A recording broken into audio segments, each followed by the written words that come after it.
போதைப்பொருள் பரிசோதனை திட்டத்திற்காக நடமாடும் பேருந்து.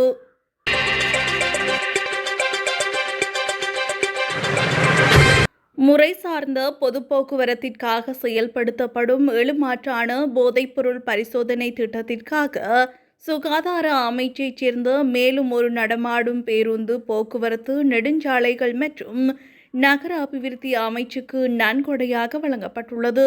போக்குவரத்து, நெடுஞ்சாலைகள் மற்றும் நகர அபிவிருத்தி அமைச்சினால் ஆரம்பிக்கப்பட்டுள்ள வீதி பாதுகாப்பு பற்றிய தேசிய திட்டத்தின் 2 ஆண்டு மூலோபாய திட்டத்திற்கு அமைய இது செயல்படுத்தப்படுகிறது.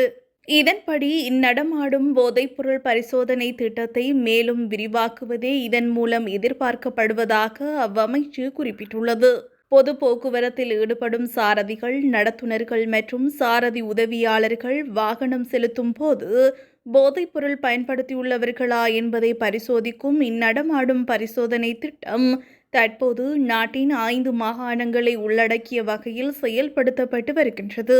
பரிசோதனைகளுக்கு தேவையான பௌதீக மற்றும் மனித வளங்களை படிப்படியாக அபிவிருத்தி செய்வதன் மூலம் நாட்டின் ஏனைய மாகாணங்களுக்கும் இப்பரிசோதனை செயல்பாட்டை விரிவுபடுத்த தேசிய போக்குவரத்து மருத்துவ நிறுவனம் திட்டமிட்டுள்ளது.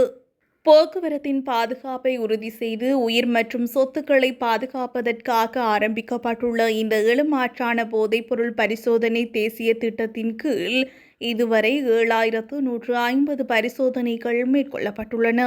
இத்திட்டத்திற்காக அமைச்சுகளுக்கு இடையிலான ஒத்துழைப்பை பெற்று குறுகிய, நடுத்தர மற்றும் நீண்டகால திட்டத்தினூடாக நாட்டின் வீதி விபத்துகளினால் ஏற்படும் உயிர் மற்றும் சொத்து இழப்புகளை குறைப்பதே எதிர்பார்ப்பாகும் என தெரிவிக்கப்பட்டுள்ளது.